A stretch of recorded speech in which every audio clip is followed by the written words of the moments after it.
so that's, and I'll go more into Mendel a little bit later, but I want to just start off a little bit with genetics in general. All right, now we're moving ahead in terms of years after what Mendel put together. All right, so genetics is a study of hereditary.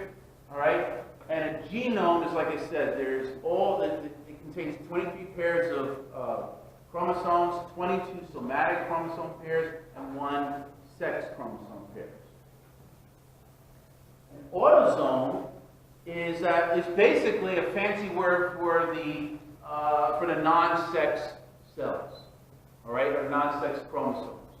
So the non-sex chromosomes are known as somatic cells, or they're autosomal. Same thing. All right, when you're in biology or anatomy or anything like that, you got to know how to say one structure about 12 different ways. You just don't know which one is going to be on that exam. Okay? I'm not doing it to scare you, but I might call it an autosome, but then your high school teacher might call it, somatic cells. So you got to know all the different terms.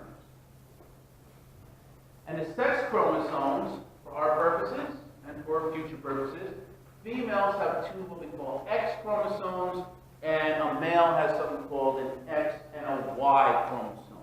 We'll talk about that a little bit later too. This is a karyotype. A karyotype is getting all the chromosomes, and saying this is the female, and that's all the male.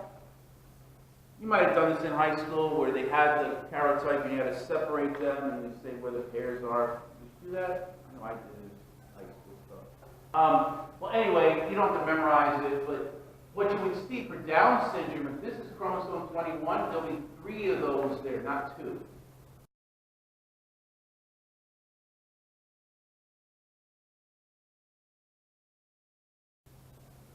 And this is what they do for amniocentesis. When mom is pregnant and she is advanced maternal age, that's 35 years and older, they will give her the option of getting an amniocentesis done to see, because she's at an increased risk of having Down syndrome, right? Trisomy. So at about 15 to 18 weeks, almost halfway through the pregnancy, not quite, what they'll do is they'll put a needle in, and the baby sits in a balloon filled with fluid. This fluid is called amniotic fluid. And as the baby's sitting in there and moving around and stuff, okay, so I can visualize this, skin cells come off baby, as much as our skin cells come off us. Well, there's DNA in there. There's chromosomes in there. So these skin cells actually go in the amniotic fluid and it's floating in there. So an amniocentesis is going to put a needle, very delicately, I'm going to make it easier said than done. You put a needle in there, take some of the fluid, and there's some cells in there.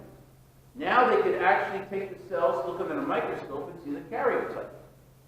And if they do see, let's say, 3 sets of 21, you know that the baby has trisomy 21 Down syndrome. And then it's up to, it's called, it's up to the mother, and I don't want to get into the ethics and stuff, but it's up to the mother if she wants to have an abortion or not. Okay? With having that information, we know exactly that the baby does have Down syndrome. We know exactly the baby doesn't have Down syndrome. Sometimes the mother doesn't, the family or the couple doesn't want to deal with Down syndrome for whichever reason. But it's not just that. I don't just say Down syndrome because they're going to look for other chromosomal areas, other things. The other thing as a bonus, you can also see if it's a boy or girl because you'll see the sex chromosomes. But they will not do such a dangerous procedure just to find out if it's a boy or girl. All right, that's just not, the cost effectiveness is just not worth it. All right, just putting a needle in there can go into the baby, cause problems and stuff. It's not good. All right, so that's what we call a karyotype. So you have the female one here and the male one over here, and it's looking at all the chromosomes. All right, some genetic terms. All right, an allele, like I said, it's 1 or 2 or more versions of the gene. Example is the gene is eye color, the allele is blue, another allele brown, another allele gray, another one hazel, whatever. So they're variants of a gene, okay? And you get 2 alleles for each person. You got one from mom, you got one from dad. You got blue eye color from mom, you got brown eye color for dad. How you're going to be, well, that's what Mendel did. Figure that out. We have something called homozygous. Homozygous means if the two alleles are the same for that gene. You got brown eye color from mom, you got brown eye color for dad. That's homozygous. Homo meaning the same. Okay? We also have heterozygous, if the alleles are different. You got brown eye color from mom, you got blue eye color from dad. All right, a genotype is a person's unique inheritable set of gene instructions. So it's not what it shows, it's not the observable trait, it's what it is. So in other words, if that flower is purple, is that purple hidden some white in it, or is it a true purple? Does that make sense? It's the stuff inside that we can't really calculate until we see generations. And that's what the genotype is. The phenotype is what we actually see. I see purple flowers. I don't know what's inside of it, but it's purple. Does that make sense? You don't know if you carry the gene for that. Okay? Autosomal is a gene that's located on any of the 22 pairs of non-sex chromosomes, and then we have something called sex-linked, which means it's the gene on either the X or the Y. It's usually going to be on the X. A lot of times we'll say it's X-linked. That's why sex-linked, X-linked, kind of meaning the same thing. But I don't want you to think that there's no genes on the Y chromosomes. Okay? There is some, not that much. Think about the reason why. Why would you think that there isn't anything big time important that's going to make you live on a Y chromosome? Why? Come on. Really? All right, let me just, who has X chromosomes? Male or female?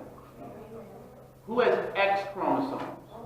Both, right? Male has XY, female has XX. So they both have X chromosomes. So there should be viable stuff to make you breathe and sleep and eat and important stuff on the X chromosome, because everybody has it. But who has an X chromosome or a Y chromosome? See, 50% of the population doesn't have the Y.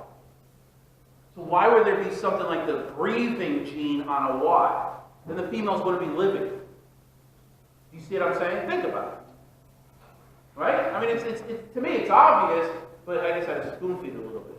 But that's good. You got it, though. That's what you got to be thinking. Okay? So what kind of stuff is on the Y chromosome? A lot of stuff just for males. All right? Maybe the way puberty is for males. Think of that stuff.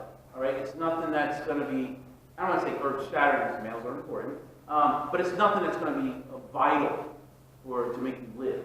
Does that make sense?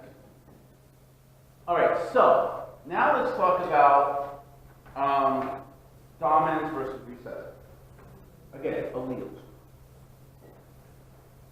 A dominant allele we represent with a capital letter. Okay?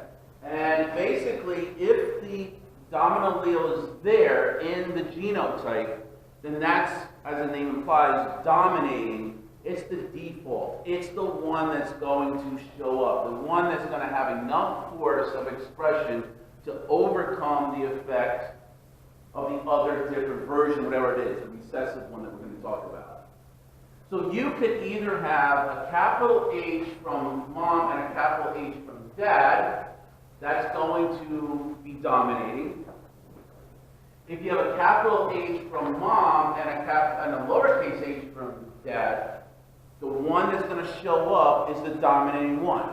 For instance, let's say this is blue eye color. And first off, let me just explain to you about these letters. They're just arbitrary. All right? H does not mean anything. S does not mean anything. B does not mean anything. Me personally, if I use things for you guys, I'd rather use where the capital letter and the lowercase letter don't look like each other. Like the H's, right? They don't look like each other. But if I use C or S, I mean, let's face it, if I put this up here, is that a lowercase s or a capital S?